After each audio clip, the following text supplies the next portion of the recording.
Basuhuza mumeze neza muri kumwe na Bishop Ineza Steven Mugisha kuva mu itorero Pentecost Mission Christian Church.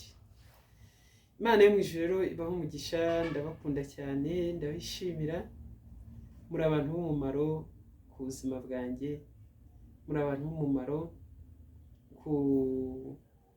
kuko muri abantu b'abagabo, reka mbivuge gutyo.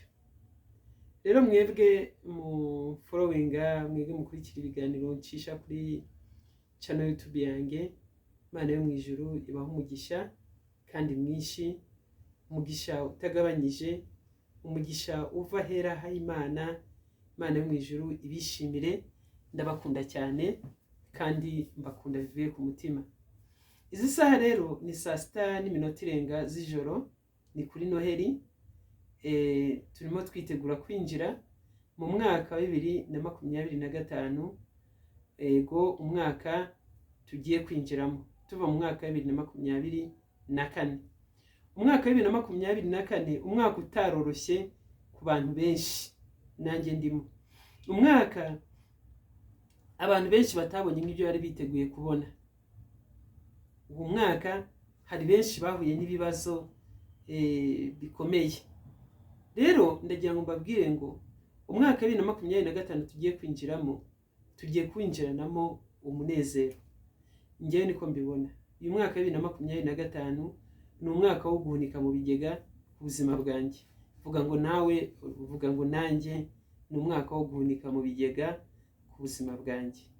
Ijambo ry'Imana muri Yesaya riravuga ngo, ariko weho Isirayeli mugaragu wanjye, Yakobo natoranyije, rubyaro rwa Aburahamu inshuti yanjye, weho nahamagaye nkagukura ku mpera z'isi no mu mfuruka zayo, nkakubwira nturi umugaragu wanjye, naragutoranyije sinaguciye. Ntutinye kuko ndi kumwe nawe, ntukebe kuko ndi Imana yawe. Ni koko nzajya ngukomeza kandi nzajya ngutabara, kandi nzajya nkuramiza ukuboko kwanjye kw'iburyo, ariko gukiranuka kwanjye. Rero ndagira ngo nkubwire ngo iyo ukomeje aravuga ngo, dore abakurakariye bose bazakorwa n'isoni bamware, abakugisha impaka uzabashaka ubabure. Haleluya. Ngo ariko abagutonganya bazagira gute? Bazarimbuka. Rero Imana yo mu ijuru ihabwa icyubahiro.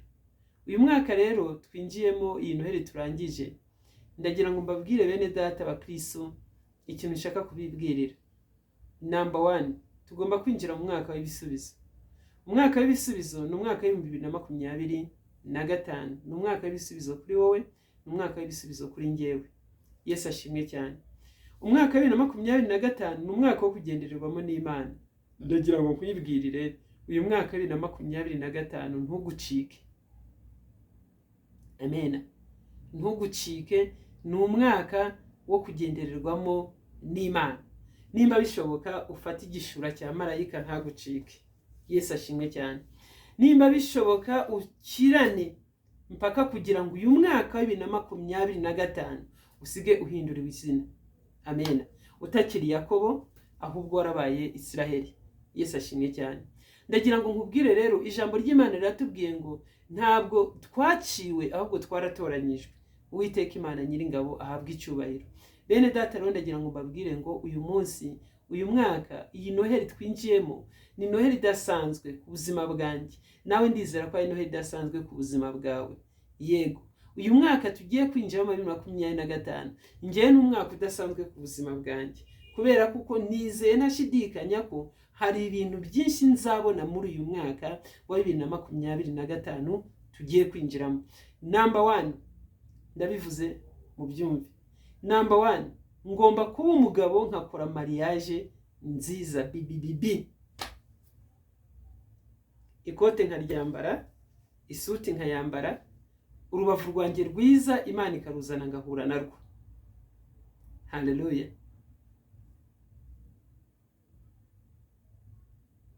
Nkahura narwo. Inkweto yanjye nkayambara, ikankwira ikamfitinga tu.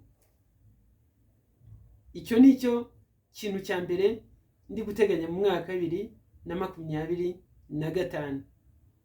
Umwaka wa 2025 ugomba kuba umwaka w'umugisha ku buzima bwanjye. ijambo ry'Imana riri kuvuga ngo uyu mwaka 2025 abazagira ubwenge bazahagarara uko Imana ishaka. Ni umwaka w'ubugingo, ni umwaka w'umugisha ku buzima bwabo, ni umwaka wo guhindurirwa amateka, ni umwaka wo kugirirwa neza n'Imana.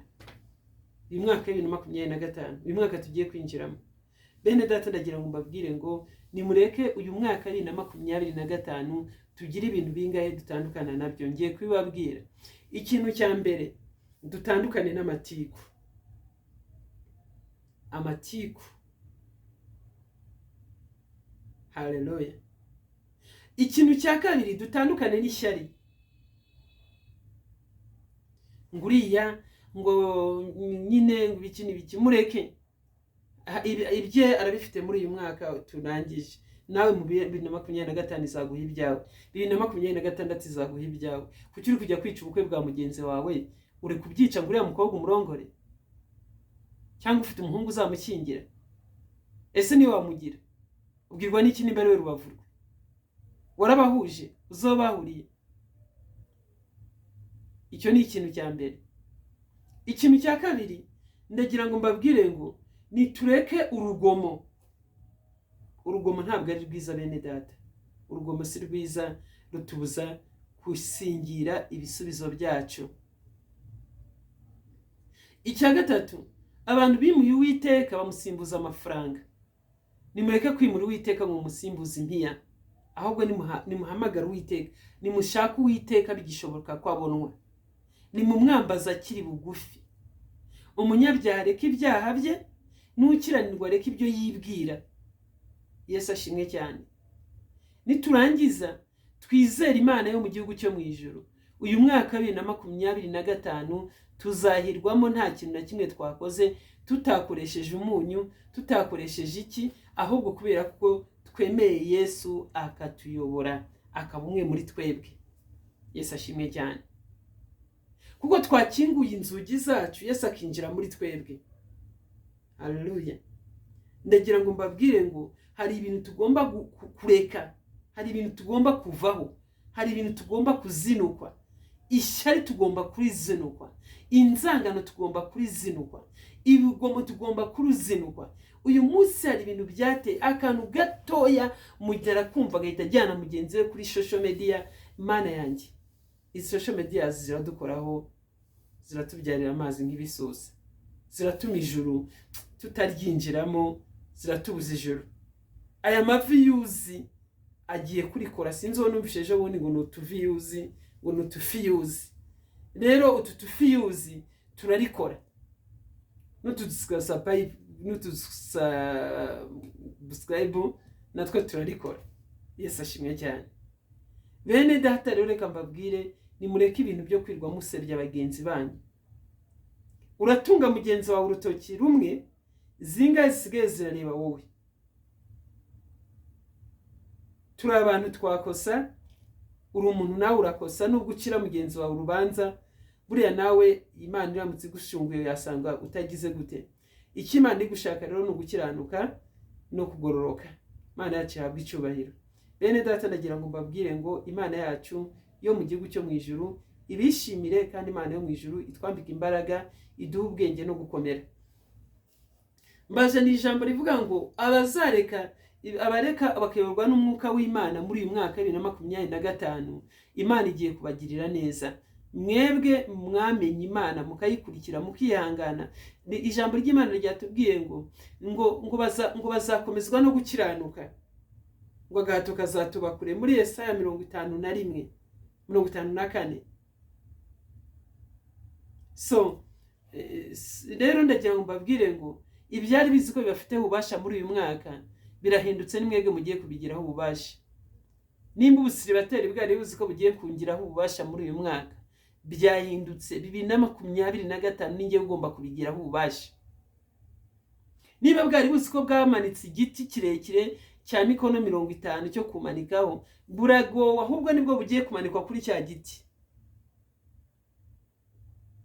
Niba bwari buzi ko ngiye kubutambagiza mu murwa w'Ishushani, ngiye kwirwa ntambagirana nabwo bugize gute, ubushomeri ngiye gutambagirana nabwo, ubukene ngiye gutambagirana nabwo, kwambara ubusa ngiye gutambagirana nabyo, kwiba ngiye gutambagirana nabyo, kubeshya, gusambana, ubwibone ndetse n'ibindi biribeshya. Uyu mwaka wa 2025 ndinjira ngenyine. Haleluya. Kubera ko nzi icyo nshaka. Nawe rero nimba uzi icyo ushaka, gira ibyo wiyambura, ugira ibyo ureka, urindire Yesu akubera umwami n'umukiza w'ubugingo bwawe, aguhe buri kimwe cyose ukeneye guhabwa. Imana yo mu ijuru ibaho umugisha. Rero ndabakunda cyane kandi ndabishimira. Bene data, ndagira ngo mbabwire ngo nubwo ibiduhiga ari byinshi, ariko Yesu yaranesheje. Nubwo abanzi bacu ari benshi, ariko Yesu yaranesheje. Ntugatinye uwica umubiri, ahubwo uzatinye uwica ubugingo. Yesu ashimwe cyane. Kuvuga ngo umuntu yakuvuze n'uburenganzira bwe, mureka kuvuge. Kubera kuko uko akuvuga inyenyeri yawe niko irushaho kwaka.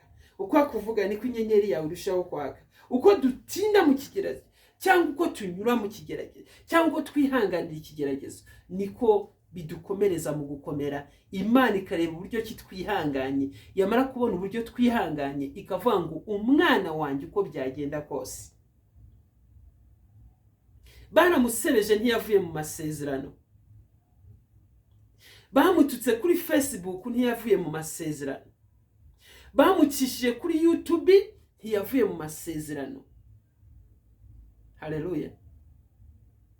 Imana yarangiza ikavuga ngo igihe kirageze ngiye kuguhemba mwana wanjye. Yararambagije barabwica ntiyava mu masezerano.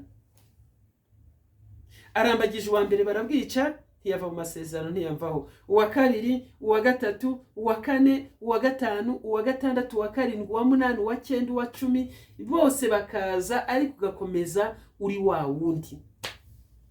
Imana yacu yahabwa icyubahiro. Bene data, ndagira ngo mbabwire ngo Imana yacu ifite umugambi mwiza ku buzima bwacu. Wowe uri guca mu kigeragezo ukagihagararamo.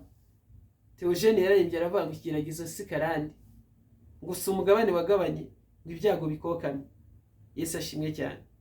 Rero uyu mwaka wa 2025 ngiye ikigeragezo cyanjye ntabwo ari umugabane nagabanye ngo kinyokame. Kigomba gusigara muri umwaka wa 2024 mu izina rya Yesu Kristo, umwami wacu watubambiye ku musaraba i Golgotha. Ni indwara zari zikugoye. Izo ndwara yego zari zihari, ariko ndagira ngo nkubwire ngo Imana yambwiye ngo mbabwire mwabarwayi mwe, umwaka wa 2025 Imana izanye urushinge, izanye urukingo. Wowe wari urwaye kanseri, Imana izanye urukingo. Wowe wari urwaye sida, Imana izanye urukingo. Wowe wari urwaye indwara utazi y'amayobera, Imana irambwiye ngo izanye urukingo. Wowe warambagijwe bakakurambagiza, uwa mbere akakurambagiza, ugatumira iwanyu, ukababwira ngo nzazana umusore, ukababwira ngo bazaza gufata irembo. Wa mukobwa we, ndagira ngo nkubwire ngo nubwo byari bimeze gutyo, warasebye bihagije, urangije uravuga ngo ntabwo nzongera kugira gute, ntabwo nzongera gukundana, ubivamo. Ariko ndagira ngo nkubwire ngo uyu munsi Imana impaye ijambo ryo kukubwira. Imana irambwiye ngo nkubwire ngo ntabwo cyari cyo gihe, igihe cyawe ni iki ngiki.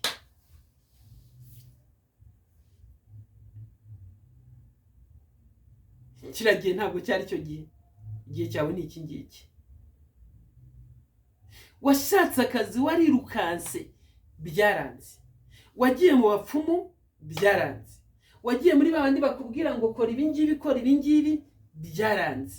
Ndagira ngo nkubwire ngo kiriya gihe ntabwo cyari cyo. Igihe cyawe, umwaka wawe ni wowe 2025. Ntabwo 2024 wari umwaka wo kubona akazi. Ntabwo 2024 wari umwaka wo kurongorwa. Ntabwo 2024 wari umwaka wo kurongora. Ntabwo 2024 wari umwaka wo gutangira kubaka. Never. 2025 umwaka uri special. Haleluya. Bigomba guhinduka. 2025 bigomba guhinduka. Bigomba guhinduka. Bigomba guhinduka. Bigomba guhinduka. Yesu wacu yaranesheje. Haleluya. bigomba guhinduka. Yesu wacu yaranesheje. Haleluya. nta mpamvu yo gucika intege uko byagenda kose. nimba umuntu yaragusuzuguye, muneka gusuzugure ko cyari igihe cyiwe. iyo umuntu ari mu gihe cye, wowe uri mu gihe cyawe, urekenjoyinga uko ubyumva. iyo uri mu gihe cy'ibibazo, kenjoyinga uko ubyumva. iyo uri mu gihe cy'ibisubizo, kenjoyinga uko ubyumva. iyo uri mu gihe cyawe. Yesu ashimwe cyane. reka mbaho ubuhamya gatoya. igihe kimwe nahuye n'ikigeragezo, ikigeragezo kandi gikomeye, kitari ikigeragezo cyoroshye. mw'abantu mwe, mwari muzi kuko hari igihe Imana yemera ko uburara? wari uzi ko hari igihe Imana yemera ko ubaho udafite aho uba, ukabaho utariho? Haleluya. kugira ngo ubone gukomera kw'iki? kugira ngo ubone gukomera kw'Imana. Yesu ashimwe cyane. ndashaka mbabwire kano kantu. njye nigeze kuva ahantu bita Kiboga, ahantu mu bantu bazi za Kiboga aho bita Kambuzi, mvayo n'amaguru ngera i Kampala, mu mujyi wa Kampala, ngendesha amaguru. nta mafaranga n'ijana mfite ku mufuka. Imana irabyemera, ngendesha amaguru. Haleluya. inzara irandya, ngera ahantu ntekereza kujya gusaba ibyo kurya muri resitora. ngiye kujyayo numva ijwi rirambwira ati wibeshye ugende. Imana yagukaranze. Imana iragukaranga. Yesu ashimwe cyane. mva Kiboga, ngera Rwamata, ngera Bukomero, ngera za yewe ni birebire, ariko ndagenda. ndibuka umunsi umwe nageze ahantu nshaka kujya gusaba ibyo kurya. nshatse kujya gusaba ibyo kurya, bwari bwije. noneho numva ijwi rirambwiye ngo wigenda kugira umuntu usaba ibyo kurya, genda hariya mu musigiti Bukomero. abazi Bukomero, nari ngeze ku musigiti wa Bukomero. ngenda mu musigiti, ninjiramo. maze kwinjiramo nsanga abasilamu bari gusara. barangije bose barahaguruka baragenda. nta wambajije ngo mbese uri umusilamu, nta wambajije ngo mbese uri iki. barigendera. bamaze kwigendera, njye nsigara aho ngaho mu musigiti. ngiye kumva numva ijwi rirambwiye ngo gendeye muri kiriya gitabo. ndagenda ndeba mu gitabo. ndebye mu gitabo nsangamo amafaranga y'amashiringi nyine. nsangamo nimba ari 5,000 by'amashiringi. ndayafata, ngiye ndavuga ese unayatwara koko bikagenda. ariko numva ijwi rirambwiye ngo genda ujye kurya. ndagenda ndarya, baranyarura ndarya. maze kurya numva ijwi rirambwiye ngo subira hariya. nsubira mu musigiti, ndara mu musigiti buracya. bukeye mu gitondo ndagenda. Yesu ashimwe cyane. Imana irandinda. iyankuye Kiboga n'urugendo ruhari ikangeza Kampala wa Giso, Entebbe wa Giso, iyo ntabwo ari Imana yakurinda kandi ikakugirira neza? iyo Mana yandinze gusaba mu nzira, iyo Mana yandinze kurara hanze, iyo Mana yandinze kubyimba amaguru ngo avemwo amazi, iyo Mana yarinze inkweto zanjye gucika urugendo rw'iminsi igera muri 3. iyo Mana wayinganya iki? niki dashoboye? iyi saha yawe igeze, Imana iragutabara. Yesu ashimwe cyane. ndongera mvayo nza mu Rwanda. ngeze mu Rwanda, Yesu ashimwe cyane. ubwo ngubwo ndangije mpura n'umujura Nyabugogo. yari umusaza, arambwira ngo nari mfite igikapu cyarimo mashini, cyarimo amafaranga, cyarimo buri kimwe cyose. arangije amereza ijerekani. amaze kumereza ijerekani, arambwira ngo ninyishyire umuntu wari kuri sitasiyo. arangije arambwira ngo kugira ngo gwizere nguzana iyo bag ufite. mfata ibag ndayimuhereza. niruka inyuma y'umuntu wambaye itaburiya ngo ngiye kumushyira iki? ijerekani. amereza n'amafaranga 10,000. 10,000 mbigurana amafaranga yari kuvamo inzu yo kubamo, yari kuvamo imyenda, mbigurana imyenda yanjye, mbigurana computer, mbigurana mashini, byose mbigira gute? na telefone. byose ndabitanga, nirukanka inyuma y'uwo muntu. Ndangije ngarutse ungeze kuri wa wundi arambwira ati umusazi njye nagutumye iki. Ngarutse kure bona sigiye baga nawe nsanga yagize gute, nsanga yagiye.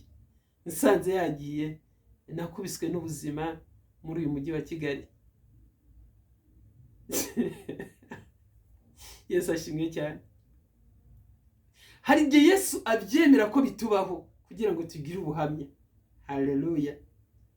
Hari ibyo Yesu yemera ko kucamo, akemera ko kubicamo kugira ngo tugire ubuhamya. Niko bimeze. Kugira ngo ubuhamya buze, ugire ubuhamya.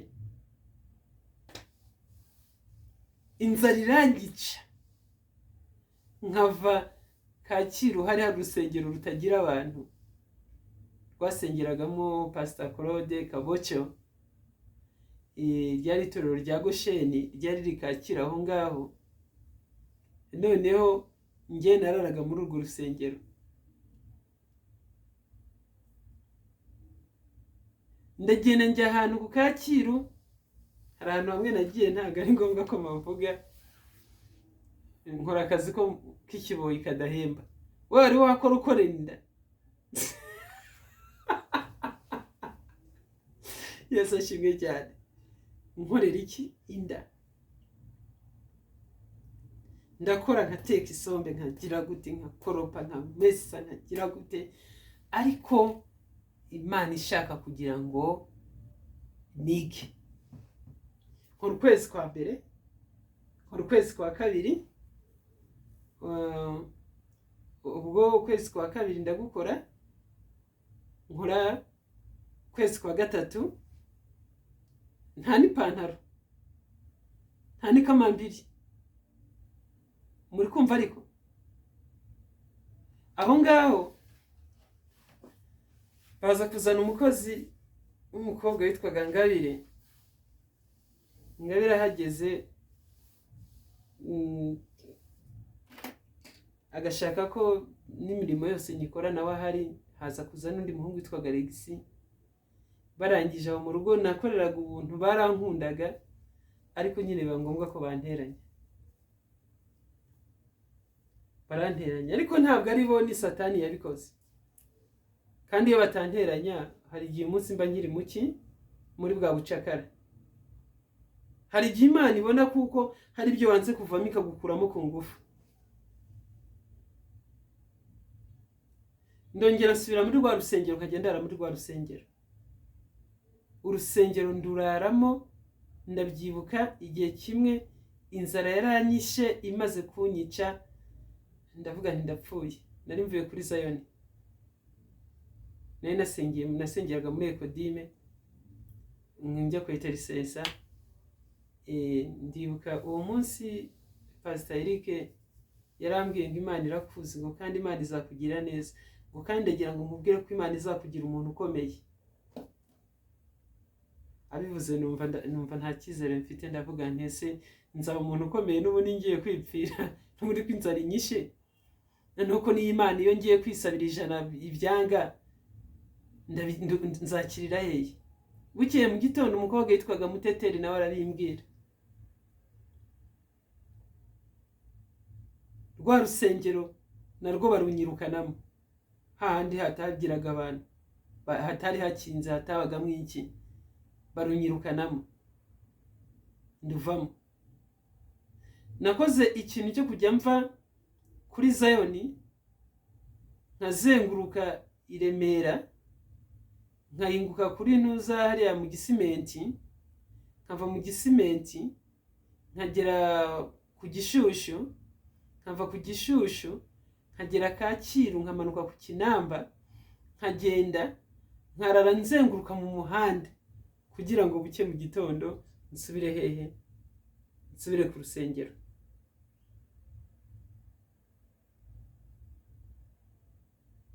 Yesu ashimwe cyane.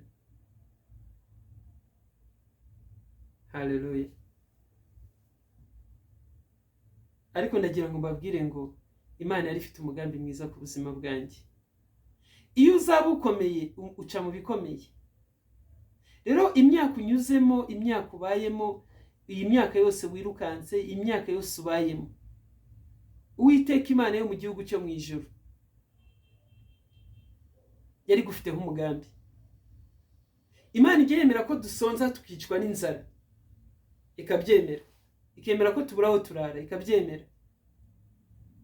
Icyo gihe Imana yaba nsenga nk'uko nasengaga icyo gihe, niyo mpamvu ndi kubwira Imana ngo uyu mwaka 2025 Imana inyizemo mpagaze neza, meze neza.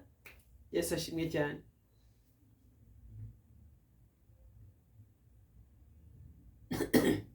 Yesu ashimwe. Nshimye Imana rero kuko uyu mwaka 2025 izi saha nicaye iwanjye. Yego wenda si mu nzu yanjye nubatse, ariko ni mu nzu yanjye nziza nkodesha muri kino gihugu ndimo. Yesu ashimwe cyane. Nshimye Imana kuko uyu munsi Imana yangabije gufata amahanga nta rusasu ruvuze. Haleluya. Tanzania mba mafite inzu yanjye, nishyura amafaranga yanjye avuye ku mufuka wanjye. N'ahandi ngiye nkishyura inzu, Burundi niba ngiye nkishyura inzu nziza, aba mu nzu nziza kandi isobanutse. Zambia, Malawi, South Africa n'ibindi bihugu byose ngendamo. Yesu ashimwe cyane. Ibyo ndavuga ku byo ku mugabane wa Afurika. Haleluya. Ubu nanjye sigaye ndi umugabo, nishyura inzu, nanjye nkishyura inzu y'amadolari angahe, y'amadolari 20, 30, amadolari 100, amadolari 200. Ubu nanjye ndi mu bantu bagenda kigurira televiziyo nziza. Mu gihe najyaga njya kuyivumba, ariko Yesu ni umwami, yarabikoze arakabyara. Rero uyu mwaka 2025 ni umwaka w'umugisha ku buzima bwawe. Hari ibintu byinshi bigiye guhinduka muri uyu mwaka wa 2025. Hari ibintu Yesu agiye gukora. Igitangaza cyawe kigiye kugira gute? Kigiye kuza. Ndibuka nazaga kuri Ekodime nkasenga, bagakora iminsi 3 nanjye nkayakora, bagakora iminsi 4 nanjye nkayakora, ariko nta kintu mfite ndi bufungure. Imana najya kugira n'umuntu mbwira ikibazo, Imana ikavuga iti hoya ntuvuge. Ariko ndashimira Imana kuko hari abantu yagiye ikoresha, nubwo uyu munsi nakibabona, ariko mbakesha ubuzima bwanjye. Kuba ndi wundi uyu munsi no kubera bo. Hari abantu bagera muri 4 bangiriye neza Imana yakoresheje. Ndagira ngo nkubwire ijambo rivuga ngo abantu benshi yo tuvuganye iri kuvugana n'abantu muri iyi minsi barakubwira ngo twavuye ku bantu. Ngo ngiye nakoye abantu, ngo ngiye abantu narabahaze, ngo ntabwo nshaka ngo abantu. Oya, kwe guhaga abantu. Duhage Satani abari we twanga, naho abantu Imana irabakoresha bakatugirira neza. Winjira mu kigeragezo ugitewe n'abantu, ukava mu kigeragezo ugikuwemo n'abantu. Haleluya. Nongera iki kintu ngisubiremo. Winjira mu kigeragezo ugitewe n'abantu, Imana ikakigukuramo ikoresheje abantu. Rero ntabwo tugomba kuva ku bantu uko byagenda kose. Kajya kumva ko umuntu ngiye nakoye abantu, narabahaze. Urahaga abantu se ko Imana nijya gutabariza wakoresha abantu? Uzitabara. Imana ikoresha abantu. Kwinjira mu kigeragezo nagitewe n'umuntu, ariko no kuva mu kigeragezo nagitewe nabikuwemo n'abantu. Imana yakoresheje abantu. Yesu ashimwe cyane. Biragatsindwa birakanyagwa kuba uvuga ngo ngiye ngo navuye ku bantu. Hari igihe Imana ikoresha umuntu utakekaga, wa undi wangaga, akaba ari Imana ikoresha. Yesu ashimwe cyane. Icyo gihe nari ku rusengero, noneho muri Zayoni baza kugira icyo bita imiryango 12, iriya miryango igize abana ba Isirayeli. Nangije njyewe nisanga mu muryango wa Izakari. Mu muryango wa Izakari harimo pasiteri Patrick Kamanzi, yari atari pasiteri, ni patriyaje wanjye muri Izakari. Noneho ugomba ngiye muri Izakari. Ngeze muri Izakari numva kuko ndabaza imiryango, baravuga ati imiryango niyo kugira ngo nimba umuntu bakene nimba ibiki baravuga, ndavuga ni ngewe ndakize. Iyo Imana itari yagira igihe cyo gutabara nta gutabarwa. Yesu ashimwe cyane. Wavuze ko inzara nyinshi zindi muri Izakari. Inzara iranyica ndi muri Izakari, nkabwirirwa nkaburara, nkabwirirwa nkaburara. Nimba hari umuntu wahuye n'ikigeragezo cy'inzara ni ngewe.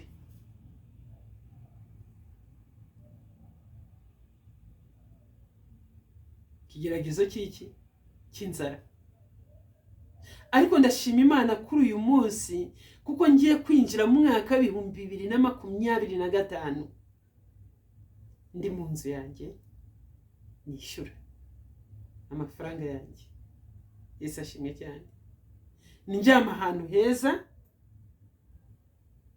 nambaye neza, ndeba televiziyo, mfite telefone nziza, mfite mashini, mfite n'udufaranga dukeya. Kana kuvuga menshi, ariko amenshi nzatunga 2025 ko nzaba nyafite menshi cyane. Yesu ashimwe cyane. Haleluya. Amfite n'umuntu nkunda nawe arahari. Haleluya. Mfite n'umuntu nkunda, koga mwiza nkunda, mwiza pe. Yesu nagirira neza koko akaba ari urubavu rwanjye, ntago mbizi nimba ari rwo, ariko ndabihamya ko rwaba ari rwo. Rero ubwo 2025 hari umunsi nzaba ndi kuvuga ari hano iruhande rwanjye. Yesu ashimwe cyane. Umuririmbyi yuzuye umwuka aririmba ngo yamuduhaye izaburite kumuduhana n'ibindi byose. Nimba Imana yaraduhaye Yesu, izaburite kuduha n'ibindi byose dukeneye. Abagore beza Imana irabafite, abagabo beza turahari, Imana iradufite, yaraturemye. Haleluya. Turi abagabo beza. Ese ngiye burajya mvuga ngo ndi mu bindi umugabo mwiza, ariko umukobwa uzanjyana ko umukobwa nzajyana. Yesu ashimwe cyane. Haleluya. Ndi umugabo mwiza.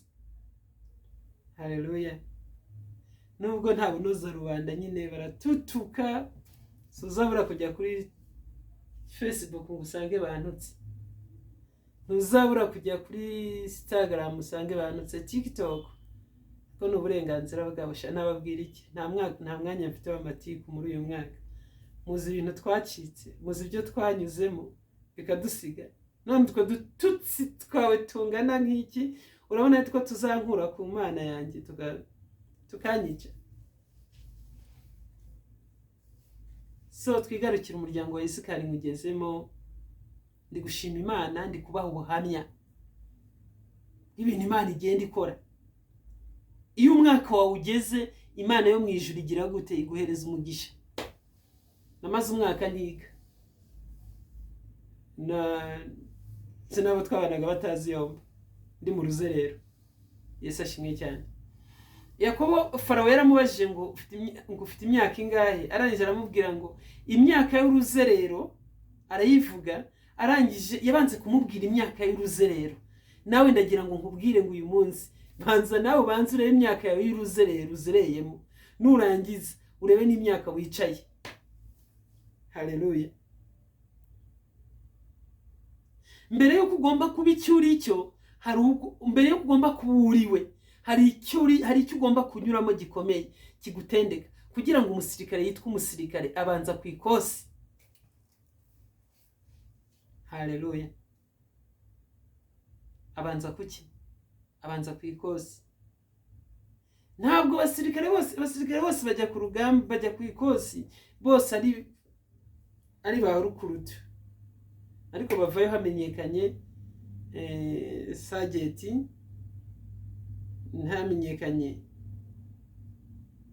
liyetona, hamenyekanye kapiteni, hamenyekanye majoro, hamenyekanye amapeti agakomera, mukagenda mwese muri bamwe, ariko ejo bundi ukaba hari uri guterera sariyuti yesa, kandi wajya no kureba ugasanga wenda aho yari ari atarakurutaga, ariko nyine kuko yageze agashyira umwete mu byigwa bye, akiga ashyizeho umwete, azi icyo ashaka, akakuyobora da. Rero natwe amakosi dukora, tugenda twese turi ku ikosi, ariko tugomba gukora twese kugira ngo duhabwe iki? Amapeti. Yesu ashimwe cyane. Amapeti mu mwuka. Yesu ashimwe ko turi abasirikare ba Yesu. Inzara irankubise ndi muri Izakari. Rero igihe kiragera, Izakari barongera bakoramo icyo bita A12, 12. Abana 12 bakabahereza umubyeyi, 12 bakabahereza umubyeyi, 12 bakabahereza umubyeyi. Ariko narisimbutseho gatoya, Imana igiye koroshya umusonga, naje kuza kubwira Patrick Kamanzi, mubwira ikibazo cyanjye, anjyana iwe. Ngeze iwe ndaharara, ndarya, ngira gute, ndataha mu gitondo. Haciye iminsi ndongera nsubirayo. Ntabwo njya nkunda kujya mu rugo rw'umuntu ngo mbe nakwicara numve kuko ubuzima bwanjye ariho bugomba kuba. Ndongera nsubirayo, birongera birancanga, nsubirayo. Mpamara iminsi 2, ndongera ndataha. Patrick Kamanzi, Imana imuhe umugisha, n'umugore Mama Shami, ni ukuri Imana ibaha umugisha mwinshi, kandi ni ukuri Imana yarakoze kukugira umushumba, kuko nyine wari ubikwiye. Yesu ashimwe cyane. Barangaburiye nshonje, Imana ibitangiye koroshya iki? Umusonga. Akantwara mu modoka yiwe, akangeza iwe. N'udufaranga atangira kutuma, akajya nk'udufaranga, nawe nyine ntawe yari afite icyo gihe, yari afite makeya, ariko ndashima Imana kuko bwakega mu gitondo akampa tike, akambwira ati ngaho genda. Imana yacu ishimwe cyane. So ubwo ndi mu kigeragezo, umwaka urashyira ndi mu kigeragezo, ishuri narariretse, nabo twabanaga batazi ngo ndi hehe. So byageze aho ngaho rero, icyo gihe bamaze gukora icyo bita A12, njye nagiye muri umubyeyi wanjye yari Lydia, Kano Lydia, Imana imuhe umugisha, nawe kubera ibyiza yagiye akora, Imana yaramuhezagiye. Uyu munsi ni umuntu ukomeye, ni koloneli, nabonye baramuhaye koloneli. Umunsi nzaba ndi mu Rwanda, hari umunsi nzajya kumusura, kuko uriya mubyeyi yangiriye neza, yanyeretse ko ari mama, yanyeretse ko ari umumama, yanyeretse ko ari umubyeyi we n'umugabo wiwe, banyeretse ko banyitayeho, bankunze urukundo umubyeyi akunda umwana we. Muri icyo gihe nari ndi mu kigerageza, nongera kwambara ipantaro nziza, nongera kwambara inkweto nziza, nongera kwambara t-shirt nziza, kubera uriya mudamu Lydia ni mama wanjye, ndamukunda. Nubwo ntarongera kumubona, ariko binagoye kumubona uyu munsi, ariko icyo nzi cyo nukunze kuko Imana yatumye ankiza. Uyu munsi nkaba ndi Steven ndiwe, ntabwo nabura kumushimira. Imana ikomeze imwongera umugisha, ahubwo imukure kuri koloneli, imuzamure mugire na generali, ikoresha abayobozi nyine, kuko erega burya ngo ubuyobozi bwose buva ku Mana. Rero ubuyobozi bwacu twabuhawe n'Imana. Iyo ndebye nsanga mu Rwanda dufite ubuyobozi bwiza, dukwiye kwirata, kuko ngo umuntu wese akunda iwabo, ariko ntabwo ari ugukunda iwabo. Dufite umugisha kuko Imana yaduhaye abayobozi bayiturutseho, yaduhaye abayobozi bashishoza, bareba kure. Haleluya. Rero Lydia yaramfashije bishoboka. So imvura umunsi umwe yari yaguye mu bantu basengeraga muri Zayoni, imvura yari yarabuze burundu. Imvura ibuze umunsi habaho amasengesho yo gusenga, turimo imvura iririmba ivuga ngo Mana utuvubire imvura ibe umugisha wawe. Turangije imvura tumena amazi, twese tumenya amazi. Njye nta mafaranga nafite kugura amazi, abandi bamenye amazi baguze, njye njya kuvoma amazi ku iriba. Ariko nanjye icupa ndizana rifundikiye neza wagira ngo nayaguze, ariko ntabwo nari nayaguze. Turaza turayamena, tuyamenya imvura iragwa. Biba ngombwa kuko apotre avuga ngo nyine dushima Imana ko imvura iguye. Ariko iyo mvura yaguye uwo munsi ntabwo imvura yaraguye. Amina, imvura yaraguye, ariko ngewe guhera uwo munsi imvura yaguye ku buzima bwanjye. Umuntu najya gusengera akakubwira ngo imvura y'umugisha igwe ku buzima bwawe, uzajya uvuga ngo amen. Ikime cy'umugisha kigwe ku buzima bwawe, ujye uvuga ngo amen. Imana ikugirire, ujye uvuga ngo amen. Haleluya. Ndangije ikintu cyabaye nta kindi, twahise tujya mu miryango, ya miryango 12 iraterana. Imaze guterana noneho 12 nanone barongera baraterana. Ndangije naye narwaye malaria. Imvura yaraguye, twaringe Mana utuvubire imvura niyo mugisha wawe. Ntabwo nyizi neza ko nzayiga. So turangije rero tujya mu ntuza, imvura yaguye na malaria, ndwara malaria. Tujya mu muryango, ndi muri iri ngoro, ibyo ndimo nyine nta Lydia Imana impumugisha arandeba, arangije arambwira ngo umwana wangu urarwaye. Niyo magambo yambwiye. Iyi Imana igiye kukugirira neza, umwaka wawe wo kugirirwa neza iyo wageze, Imana iteza malaria kugira ngo utabarwe. Haleluya. Uwo munsi arambajije, ndamubwira ndarwaye. Arangije aravuga ngo reka turangize. Barangije ahita abwira umugabo we ngo sheri, ngo buretse numva umwana wanjye, ngo uko abana banjye barwara nkahangayika, ngo nabangaba n'abana nyoboye Imana yampaye. Aramfata anjyana ku ruhande, turicara turaganira. Tumaze kuganira, uwo munsi yampaye amafaranga 5,000. Arambwira ngo nijye kugura umuti. Ndagenda ngura kwa ATM 5, sigana amafaranga ngahe, ndagenda nishyura shambure, ndara muri shambure. Mvuye mu kizu kitagira iki abantu, mvuye mu kurara nzenguruka mu mujyi wa Kigali kugira ngo buke mu gitondo. Imana ikandinda sindwara umutwe wa undi w'intuza, sinsinzire. Imana irandinda, inkweto nari nambaye ntizacikiraho, abantu bakambona bakabona ndasa neza, nyamara imbere inda zigira gute, zijojoba ari nyinshi. Yesu ashimwe cyane. Icyo gihe ndataha njya muri Gikondo Road, nishyuramo shambure. Buracya mu gitondo, nishyuye iminsi 2 y'igihumbi, shambure y'igihumbi.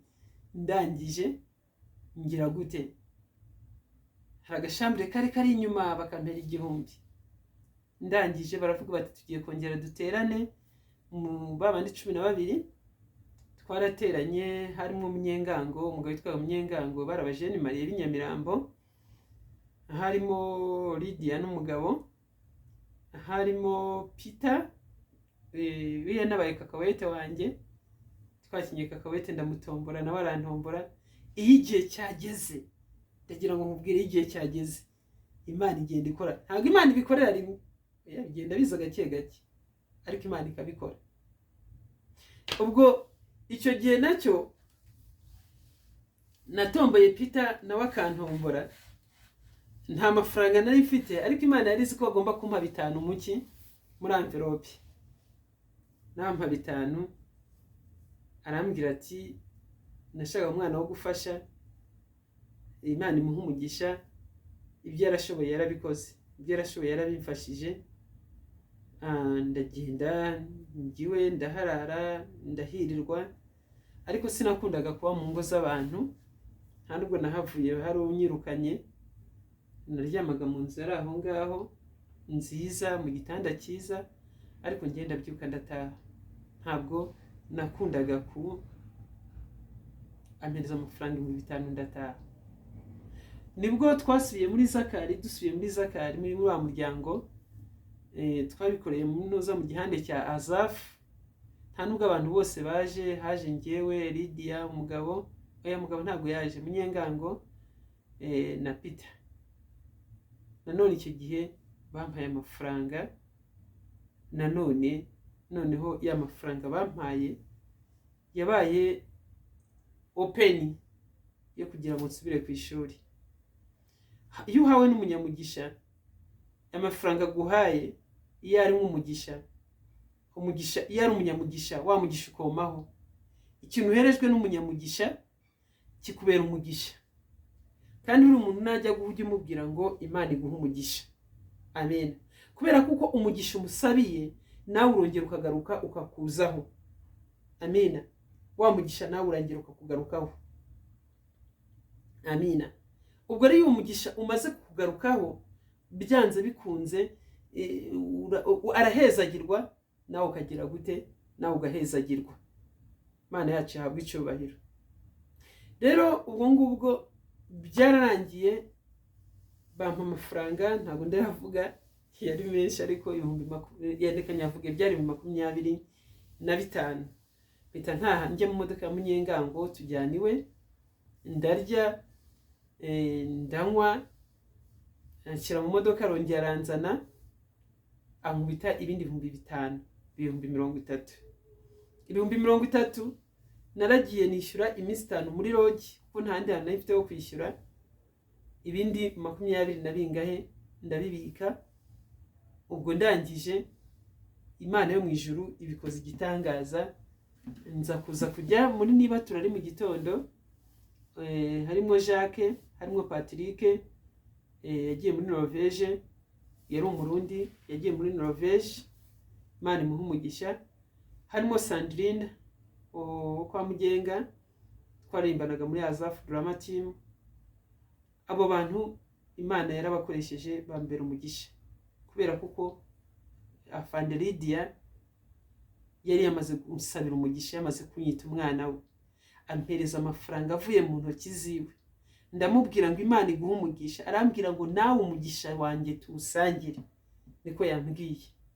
Rero kubera kuko nari nasabiye umugisha n'umubyeyi, nta n'umubyeyi nari mfite. Umubyeyi wanjye, mama wanjye n'uwamushyira hariya ntabwo namumenya, usigiye kubona ifoto, wenda ifoto yo ndayifite, ariko ntabwo nari imuzi neza. Rero nasabiye umugisha n'umubyeyi Lydia wanyitaga umwana we. Arambwira ati mwana wanjye, nawe Imana iguha umugisha.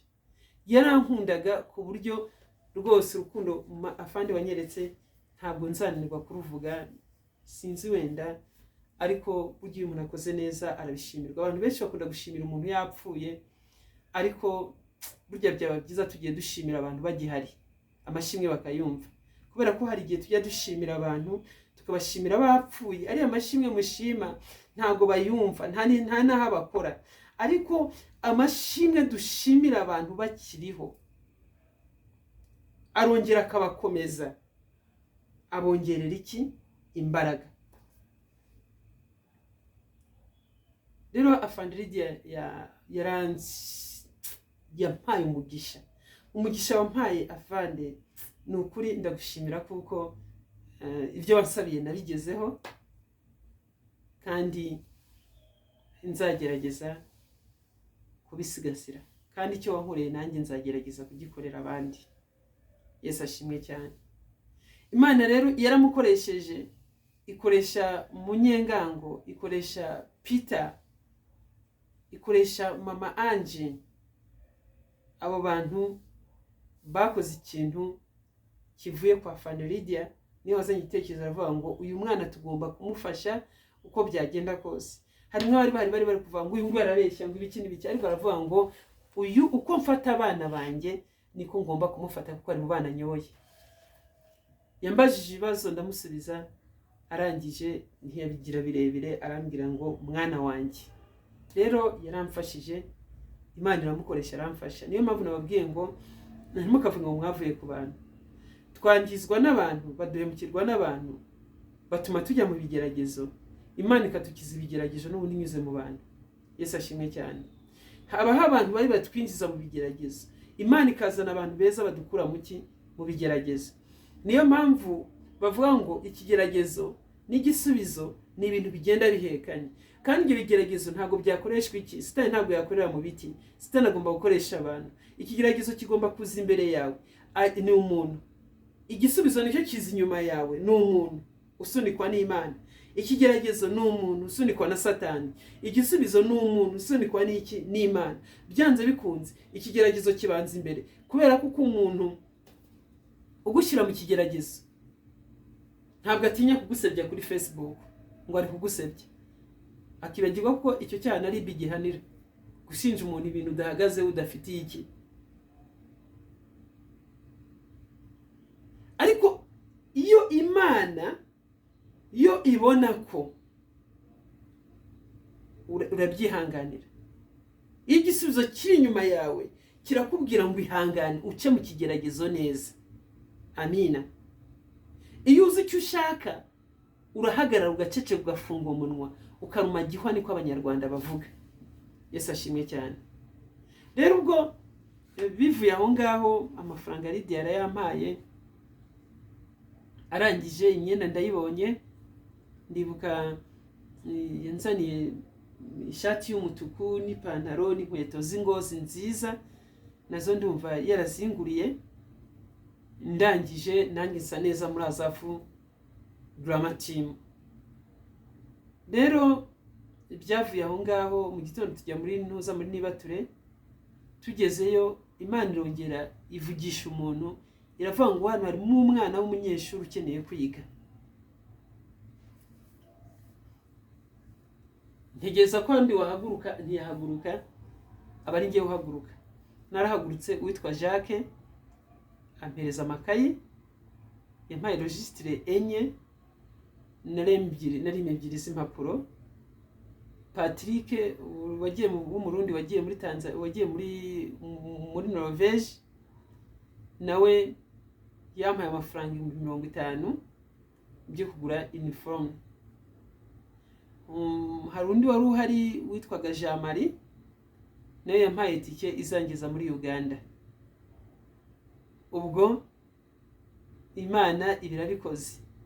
Ndangije hari undi witwa Dadu wari umuyobozi wa Azafu, yari dirije wa Azafu, nawe ndibuka kuko batanze imyenda, nawe ampereza imyenda, antoranyiza imyenda myiza arayima. Rero urumva ikigeragezo nari ndimo nagitewe n'umuntu wanyohereje kugira gute, kujya gutwara ijerekani ngo nyishyire umuntu ngo azane esansi. Ariko ngikurwamo n'abantu bo mu nzu y'iki? Mu nzu y'Imana. Rero Imana yo mu ijuru iteza ikigeragezo ishaka gukemura ikigeragezo, iteza ikibazo ishaka gukemura ikibazo. Yesu ashimwe cyane. Rero ndagira ngo mbabwire ngo nta mpamvu yo kuvuga ngo twavuye ku bantu. Abantu baduteza ibigeragezo, ariko Imana ikadukiza ibigeragezo ikoresheje abantu. Rero ntabwo twakwanga abantu, kuko natwe turi abantu. Ntabwo twajya gutura kure y'abantu, kuko byanze bikunze natwe turi iki? Turi abantu. Ushobora kuba uzi ko we ntabyo ukora, ariko nawe ufite byinshi ukora. Buri Imana iramutse isize televiziyo hanze, igafata televiziyo igashyiraho ibyawe, wakwisanga ahubwo wa wundi uharana ufite ibibi birenze ibyiwe. Yesu ashimwe cyane. Rero nimba ugiriye umugisha byawe bikaba bitarajya hanze, wikwirwa wikuma mugenzi wawe ngo umujyane kuri social media ujye kumutuka, ujye kugira gute. Kubera kuko uyu munsi abantu abakristo muri gutuma abapasteri bagwa, muri gutuma abaririmbyi bagwa.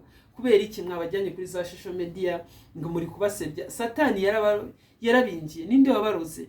Paulo niko yavuze ngo mw'Abagalatiya mwe, ninde wabaroze? None natwe ninde waturoze uyu munsi? Bari abantu mwirwa mwandagaza ko mutabasutse amavuta. Dawidi yarafite ububasha bwo kwica Sawuli. Arangije aravuga ngo ntabwo naramburiye ikiganza ku wasutswe amavuta. Namwe rero bari abashumba muri kwirwa musebya, ntabwo mwabasutse amavuta. Nakazi kabyo bari gukora, ni mubareke. Yesu ashimwe cyane. Rero Imana yo mu ijuru iduhana umugisha, n'ubuhamya nabahaga, ariko ndashima Imana kuko kuva Afande Lydia yambona na Patrick Kamanzi bakamfasha kugira ngo bamunyengango bambone, byavuye kuri Lydia. Kugira ngo Patrick Kamanzi ambone byavuye kuri Lydia. Lydia niwe wamfashe ukuboko arangiana nyereka Patrick Kamanzi, aravuga ngo uyu mwana yavuye Uganda. None ntabwo nta muntu n'umwe afite hano, nitwe muryango we.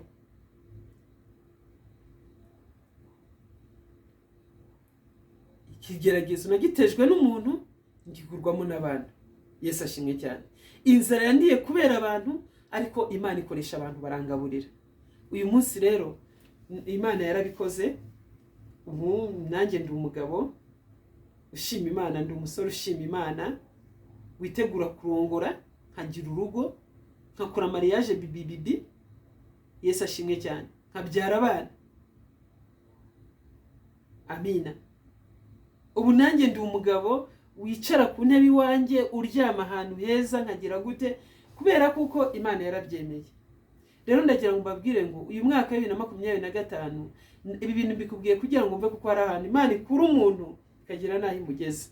Nimba ntaragira gahondara, ndagira ngo mbabwire ngo iyo nishimaga gutya nkagira gutya, inda nabaga ndi kuzumva zafashe ku mubiri zibanze n'imbyiro, nkagira gutya, ubundi ugasanga inda ziri kuzura mu kiganza. Muri ubwo buzima nari mbayemo. Ariko uyu munsi ndi mu bantu batagira inda. Yesu ashimwe cyane. Basa neza, bambara bakaberwa. Mfite amapantaro arenze 20. Mfite ibaga hano yuzuye imyenda yanjye. Ndaryama heza, nararyamaga ku rubaho rumwe. Ndibuka banyirukanye mu rusengero, ariko banahanyirukaniye ubusa. Naraga ku rubaho rumwe. Ndibuka narahanutse mvunika umugongo. Kugeza uyu munsi njye ngira ingaruka z'uwo mugongo navunitse icyo gihe. Yesu ashimwe cyane. Iyo waje ntabwo nitotomba, kuko mba mbizi kuko wenda hari aho ntagenze neza. Ndongera nkiyana nkabwira Imana ngo mbabarira. Ndabizi kuko uri kunyibutsa aho nagize gute, aho wankuye. Rero Imana yo mu ijuru baho umugisha. Bene data, uyu mwaka wa 2025 twinjiyemo, reka umwaka w'umugisha. Reka uyu munsi kuri Noheli Yesu avukire mu mutima wawe, avukire mu mutima wanjye. Bene data, ndagira ngo mbabwire ngo Imana yo mu gihugu cyo mu ijuru ibishimire, kandi Imana yo mu gihugu cyo mu ijuru ibambika imbaraga. Rero tujye twibuka gushima. Ni ukuri ndashimira Afande Lydia, Imana imuha umugisha. Sinzi video yanjye ari uzayibona muzi, cyangwa nawe yazayibona, azamenye kuko ntimuzirikana uko byagenda kose ubufasha yampaye butapfuye ubusa. Uyu munsi nabaye umugabo, nanjye ubu nzi kwikodeshereza.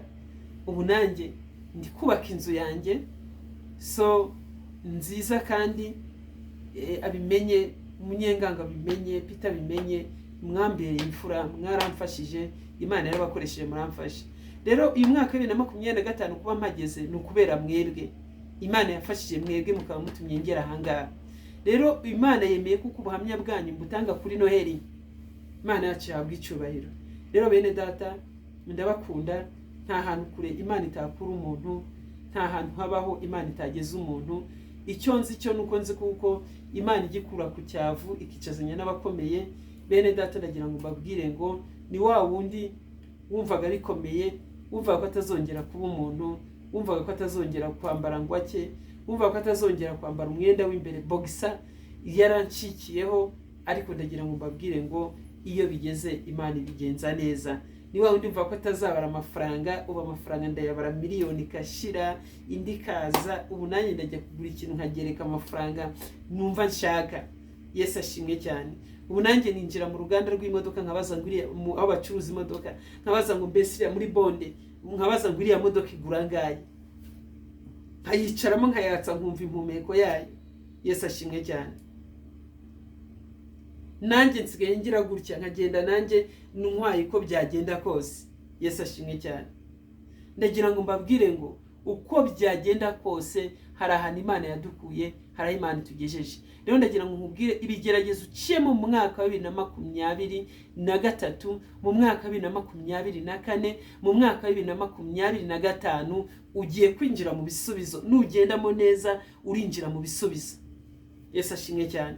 Nanjye icyo gihe uwo mwaka namaze ntabwo numva ko hari ibyahinduka, ariko Imana yazanye Lydia mu buzima bwanjye, ahindura ubuzima bwanjye. Lydia n'umugabo we, Imana ibaha umugisha, n'abana bazanaga gusenga babo, Imana ibaha umugisha. Nongeye kumusabira umugisha kuko yatumye uyu munsi Steven uri kuvuga, uri kubaho ubuhamya, yatumye mbaho, mba narapfuye.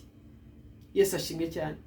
Biba byaragizeho bikandenga nkajya gushikuza bakandasa cyangwa bakanyica kubera kuko nabonaga bikomeye.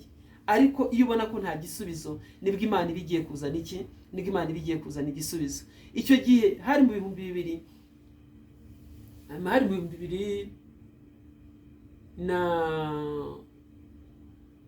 na gatanu, nimba ntibeshye, hari mu 2005.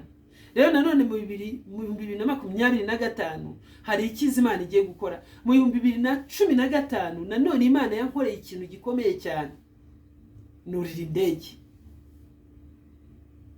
Narayuriraga, ariko nuriye indege hari aho ngiye hafatika. Yesu ashimwe cyane. Mu 2025 nizeye ko hari ikindi kintu Imana izakora. Mu 2027 ni umwaka w'ibisubizo byanjye. Yesu ashimwe cyane. Bene data rero, bakobwa basore, mwarambagijwe mukangwa, Imana yo mu ijuru ije kubasubiza, kandi Imana yo mu ijuru ije kubatabara. Ngenda kubwira ngo ndambagije abantu bagera kuri benshi, ariko banyanze. Yesu ashimwe cyane. Bakanyanga dupfuye iki? Ngo simpamagara, ngo nihugiraho, ibyo bintu tukabipfa, bakanyanga. Ariko ndagira ngo mbabwire ngo ushobora kurambagiza uwa mbere akakwanga, ariko wa 50 akakwemera, ugasanga n'urubavu rwawe. Bari muri kureba n'urubavu rwa Claude, n'urubavu rwa Bosco, n'urubavu rwa Steven, n'urubavu rwa nde, ariko urubavu rwawe ntabwo urarugeraho. Umunsi urubavu rwawe nose ubwirwa n'iki? Urubavu rwawe 2025 urubavu rwawe ruraje. Rero Imana ibaho umugisha, ndabakunda cyane. Mwari kumwe na Bishop Mugisha Steven kuva mu itorero Pentecost Mission Christian Church isigaye. Yesu aduhana umugisha, ndabakunda cyane. Ciao ciao, nakagaruka. Reka dusenga Imana. Turagushimye Uwiteka Imana yacu, turagushimye Imana ikomeye, Imana igira neza. Turi ubwoko bwawe, turi imbere yawe, kandi tugushimiye neza n'imbabazi zawe zitagira akagero. Mwami Imana yacu, umwaka wa 2024 twahuye n'ibikomeye, ariko umwaka wa 2025 Uwiteka Imana Nyiringabo wambwiye kuko ari umwaka w'umugisha, wambwiye kuko ari umwaka abantu bazabonera nk'amahoro, bazabonera nk'ibyishimo, wambwiye ko ari umwaka amakwe azaba menshi, wambwiye ko ari umwaka Mwami Imana yacu abantu bazabona amahoro menshi mu izina rya Yesu. Rero Mwami Imana yacu, turagushimye, turaguhimbaje. Reka Mwami ijambo n'ubuhamya bikore ku mutima y'ababyumva mu izina rya Yesu Kristo Umwami wacu. Turwanire kandi tuneshereze, udukure muri mwaka wa 2024 twingire 2025 mu bisubizo. Reka Mwami Data buje wirengagiza ubugoryi n'ubucucu byacu. Mwami dutabare kandi turengere, utwandikure mu gitabo cy'urupfu, utwandike mu gitabo cy'ubugingo, utwandikire mu gitabo, utwandike mu gitabo cy'abarimbuka, utwandike mu gitabo cy'abona ijuru, utwandikure mu gitabo cy'abafungwa, utwandike mu gitabo cy'abidegembya, utwandikure murengezi w'ubugingo. Amaboko yacu yakureho amapingu. Hari umuntu wari ugiye gufungwa, Imana irambwiye ngo imukuyeho amapingu, kandi yari umuntu ukomeye wari ugiye kuzenganwa, wari ugiye kugambanirwa, ariko Imana yo mu ijuru irambwiye ngo imugiriye neza. Imana iramurwaniriye kandi Imana iramurengeye. Rero Mana turakwinginze, urusheho kuturengera, urusheho kutwambura amapingu, uduhe kunereza amaboko yacu, urusheho kurinda intambwe z'ibirenge byacu mu izina rya Yesu. Aho tuzadukandagira hagiye haba hawe. Intambwe ya mbere igira iyawe, iya kabiri iyacu, iya gatatu iya marayika, iya kane iya mwuka wera. Reka amaso adakwiye kutubona ntakatubone, reka amatwi adakwiye kutwumva ntakatwumve, reka intoki zidakwiye kuturamutsa zikaturamutse, n'ururimi rudakwiye kutuvugisha ntukatuvugishe. Mwami tukweretse igihugu, Mwami Data buja turi mu gihugu cy'amahanga, ariko mwami igihugu cy'u Rwanda turakikweretse gise mu biganza byawe mu izina rya Yesu Kristo. Ubuyobozi bwacu turabukweretse, kuva kuri perezida wa repubulika, umuryango we, tukumwami databuja, kuba minisitiri, kuba senateri ndetse n'izindi nzego, kugeza ku gisirikare, ku gipolisi ndetse no kuri daso no ku irondo, mu izina rya Yesu. Ngaho tugirire neza, umutekano ukomeze kurinda, uhagarare ku mpande zose z'igihugu. Uyu mwaka 2025 igihugu cyacu kiwinjiremo cyishimye kandi kinezerewe. Ngaho dutabare kandi turengere, mu izina rya Yesu mbisabye nizeye, amen. Rero Imana yo mu ijuru ibahe umugisha, ndabakunda cyane. Ciao. Ntugende udakoze subscribe, ntugende udakoze like, ntugende udakoze comment, ntugende iyi ntuza udakoze share, buri muntu wese ayibone. Dusangire iby'Imana igiye kudukorera muri uyu mwaka wa 2025. Niwumvi iyi video nuyibona, ubwire mugenzi wawe ngo Imana izanye iby'umumaro 2025.